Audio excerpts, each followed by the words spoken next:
Hello guys, good morning. তো চলো আজকে দিনটাকে শুরু করা যাক আর একটা নতুন ব্লগ দিয়ে। আজকে হলো হ্যাপি হোলি। তো আজকে তো মিস্টারের ছুটি, মিস্টার বাড়িতেই আছে। আর অ্যাজ ইউজুয়ালি দেখো, আজ ফাইনালি আজ মিস্টার ব্লগে দেখতে পাবে আমাদের হোলিতে আমরা কিভাবে সেলিব্রেট করলাম। আর অ্যাজ ইউজুয়াল আমি বানাচ্ছি হলো এখানে, দাঁড়াও দেখাচ্ছি। আর অ্যাজ ইউজুয়াল আজকে আমি বানাচ্ছি সকালে হার্বাল টি। আর এই দেখো আজকে একটা নতুন জিনিস অ্যাড করছি, সেটা হলো লেমন লিভস। এর গন্ধটা খুবই সুন্দর। তো এই হার্বাল টিতে লেমন লিভস দিলে একটা দারুণ সুগন্ধ হয় আর খুবই সুন্দর। তো তোমরা যারা জানো না যে লেমন লিভস অ্যাকচুয়ালি কি হয়, আর তোমরা যারা ভাবছো যে লেমন লিভস মেবি লেবু গাছের পাতা, এরকম কিছু না। আমি তোমাদেরকে এখন গাছটা দেখাবো, যেটা মিস্টার হলো আমাদের ব্যালকনিতে লাগিয়েছে। চলো দেখা যাক। এই দেখো, এটা হলো আমার ব্যালকনি কাম গার্ডেন, মানে ব্যালকনির জায়গা কম আছে, গার্ডেন হয়ে গেছে বেশি। আর এই দেখো, এটা হলো লেমন লিভস। এটা অনলাইনেও কিনতে পাওয়া যায় আর অফলাইনেও অনেকজনা দেখবে বাড়িতে লাগিয়ে রাখে। এটা দিয়ে চা খেলে খুবই ভালো শরীরের জন্য। আর এই দেখো, আজকে যেহেতু হোলি, এখানে হোলি সেলিব্রেশন অলরেডি স্টার্ট হয়ে গেছে। বাচ্চারা অলরেডি বেরিয়ে গেছে সব পিচকারি টিচকারি নিয়ে। ছোটোবেলার দিনগুলোই অ্যাকচুয়ালি ভালো ছিল, না টেনশন না কিছু, সকাল থেকে উঠে হোলি খেলো। দেখো দেখো, তো হার্বাল টি এখন হয়ে গেছে রেডি। সকালবেলায় মেনলি আমরা হার্বাল টিতে দিই মধু। এই দেখো 2টো গ্লাস, এই স্ট্যান্ডার্ড কাপ হলো আমার জন্য, এটা আমার মিস্টারের জন্য। তো চলো এখন সবার আগে হার্বাল টি এনজয় করা যাক, তারপরে দেখা যাবে আমাদের আজকে সারাদিনের কি planning and programme for the Holi celebration. আর দেখো, আজকে আছে মিস্টার বাড়িতে, তাই ব্রেকফাস্ট রান্নার দায়িত্ব হলো মিস্টারের। কি হচ্ছে ব্রেকফাস্ট একটু বলো। আজকে হচ্ছে আমাদের ফ্রাইড রাইস। ওকে। হ্যাঁ, কিন্তু ফ্রাইড রাইস ওরকম দোকানওয়ালা না, বাঙালি স্টাইল ফ্রাইড রাইস, মানে যেটা আমরা করব মুগফলি আর একটু সবজি দিয়ে। তো এখন কাটিং হচ্ছে। ওকে। আর আমার সব থেকে বেশি ভালো লাগে মিস্টারের হলো চপিং স্টাইল, দারুণ করে। আমার দ্বারাই তো এত সুন্দর চপিং হয়ই না। যেহেতু বাড়িতে আছে সেহেতু আজকে আমি মিস্টারকে দিয়ে দিয়েছি রান্নার দায়িত্ব। এখন মিস্টার দিচ্ছে সর্ষের তেল ভরে ভরে কড়াইয়ে। সর্ষের তেল যদি একটু ভরে না দেবো তো রান্নাটা ভালো হবে না। ও বাঙালির মানে তো জানো, সর্ষের তেল দিয়ে ভালো করে রান্না, মানে খাওয়া ছেড়ে তেল খাওয়া, ওয়ান কাইন্ড অফ। ইয়েস। সেই সর্ষের তেলের পর এখন কি দেবে সেটারই আমি ওয়েট করছি। দেখা যাক কি এনেছে, একটা দেখা। ফাইনালি শুকনো লঙ্কা, এই দেখো। ঠিক আছে চলো, ভাত ভাজা মানে ফ্রাইড রাইস, যেটা বাংলাতে হলো ভাত ভাজাটা হোক, তারপরে আমি তোমাদেরকে দেখাবো। আর এখানে হয়ে গেছে ভাত ভাজা রেডি। মিস্টার নাও ইটিং ভাত ভাজা। নিজের বানানো নিজেই তারিফ করছে, দেখো। আমার বানানোটাই ভালো হয়। হ্যাঁ, তো সকালে কেন বলে তুমি বানিয়ে দাও, তুমি বানিয়ে দাও? টাইম থাকে না। হ্যাঁ, সকালবেলায় আমাকে বলবে তুমি বানিয়ে দাও, তুমি বানিয়ে দাও, তোমার হাতের ভাত ভাজা অনেক ভালো হয়। আসো, এখানে হচ্ছে গোটা ধনিয়া ভাজা, যেটাকে করব পেস্ট করে মশলা, মানে ধনিয়া পাউডার। আমরা অ্যাকচুয়ালি মশলা কিনি না, আমরা গোটা ধনিয়া জিরা সব কিছু গোটা গোটা কিনে নিই আর সেগুলো দিয়ে মানে পেস্ট করে গুঁড়ো মশলা বানাই। এরপর কি হচ্ছে? এরপরে হচ্ছে জিরা, জিরা ফ্রাই হচ্ছে। তারপরে এটাকেও ঠান্ডা করে করব গুঁড়ো। আজকে যেহেতু মিস্টার বাড়িতে আছে তাই লাঞ্চ বানানোর দায়িত্বটা ওরই। কি বানাচ্ছ একটু বললে খুবই ভালো হতো। এখন বানাচ্ছি আমি বেগুন আর আলু দিয়ে ভাজা। ওকে। এখানে রসুন কাটা আছে, রসুনও দিয়ে দিচ্ছি মিস্টার। দেখো, এটা রসুন দিয়ে দিলাম। ওকে।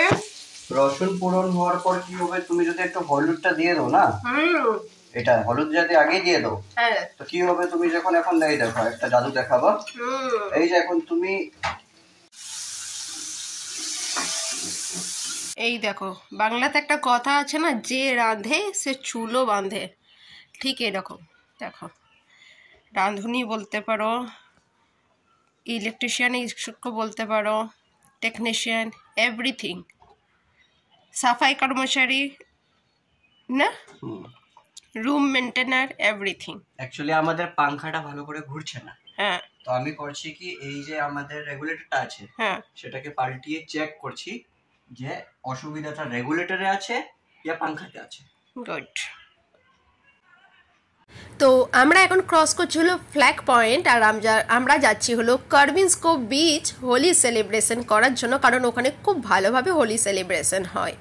এখন রাইডিং, তো চলো উধর যাকে দেখতে हैं। দেখো এতটাই ভিড় এখানে, ক্রাউড। আমাদের এখানে অলরেডি 2 রাউন্ড মেরে দিয়েছি, আমরা পার্কিংই খুঁজে পাচ্ছি না। স্কুটিটা অ্যাকচুয়ালি কোথায় পার্কিং করব। ফাইনালি শেষমেশ আমরা গাড়িটাকে মানে স্কুটিটাকে পার্ক করে দিয়েছি, আর আমরা হোলি খেলা শুরু করেছি। আমাদের এটা ছিল মানে আমরা আগে থেকেই ভেবে এসেছিলাম যে ফার্স্ট হোলি, যেটা তুমি আমাকে লাগাবে আর আমি তোমাকে লাগাবো, তারপরে আমরা ফ্রেন্ডস অ্যান্ড আদার্স সবার সাথে হোলি খেলবো। দেখো,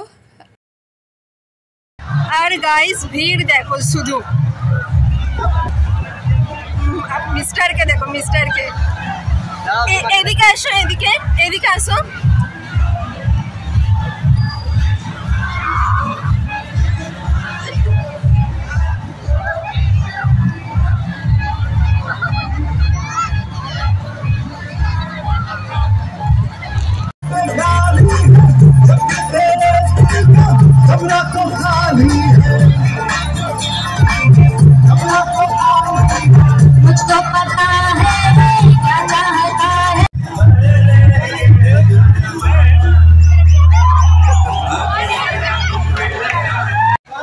আর এখানে গাইস ভিড় দেখো খিচুড়ি খাওয়ার জন্য। এটা হলো খিচুড়ি খাওয়ার ভিড়। আর এইদিকে রয়েছে সব খাবারের স্টলস।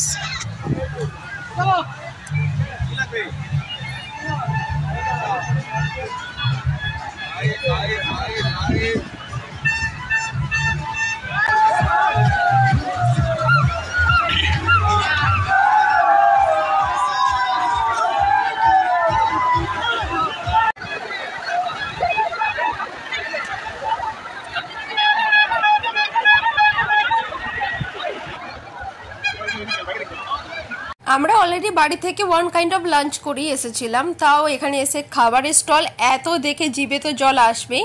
তো আমরা এখানে খাচ্ছিল সামোসা চাট, এভারেজ ছিল, এতটা টেস্টি ছিল না। রং টং খেলে এখন আমরা একটুখানি রেস্ট নিচ্ছি, আর দুজনের হালত দেখো।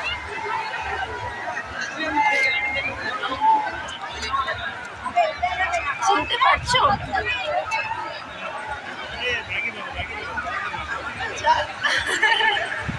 আর আমরা এখন খাবো কুলফি, কারণ কার্ভিনস কোভ বিচে দারুণ টেস্টি কুলফি পাওয়া যায়। তো আমরা যতবার যাই কুলফি মাস্ট বি। তো আমাদের হয়ে গেছে এখন হোলি খেলা কমপ্লিট, আর টাইম হয়ে গেছে 3টে, মানে বিকাল 3টে। তো চলো এখন আমরা যাচ্ছি বাড়ি। Bye bye Carvins Cove. আর প্রায় 4 ঘন্টার মতন কার্ভিনস কোভে স্পেন্ড করার পর আমরা এখন বাড়ি ঢুকছি। আর বাড়ি ঢোকার সময় আমরা অলরেডি চিকেন কিনে নিয়ে এলাম। আমাদের দুজনের হালাত দেখো, 4 ঘন্টা বিচেতে, আর সেটাও মানে এত রোদে, দুজনে লিটারলি টায়ার্ড হয়ে গেছি। এখন ঘড়িতে বাজে 4টে। তো চলো ফ্রেশ হওয়া যাক। আর বন্ধুরা আমার ব্যাগটার অবস্থা দেখো, মানে কি ব্যাগ নিয়ে গিয়েছিলাম আর কালার কি করেছি মানে ব্যাগটাতে। আমি তো হোলি খেলেছি, তার সাথে সাথে পুরো ব্যাগটাকে আমি হোলিতে স্নান করিয়ে দিয়েছি। তো এত টায়ার্ড হওয়ার পরেও বাড়িতে এসে আমরা ফ্রেশ আপ হয়ে একটুখানি রেস্ট নিয়ে ইভিনিং টি এনজয় করার পর আমরা রাতের ডিনারের জন্য বানিয়েছিল চিকেন বিরিয়ানি উইথ রায়তা। হ্যাঁ, আমি হেল্প করেছি, বাট মেনলি বানিয়েছিল আমার বর, কারণ আমার বর খুবই টেস্টি খানা, মানে খুবই tasty. I love his cooking style. So খুবই টেস্টি ছিল। আমি বিরিয়ানির রেসিপি অলরেডি আপলোড করেছি, তোমরা যদি কেউ ইন্টারেস্টেড হও ওটাও দেখতে পারো। And thank you for watching my blog. Bye bye, good night, tata.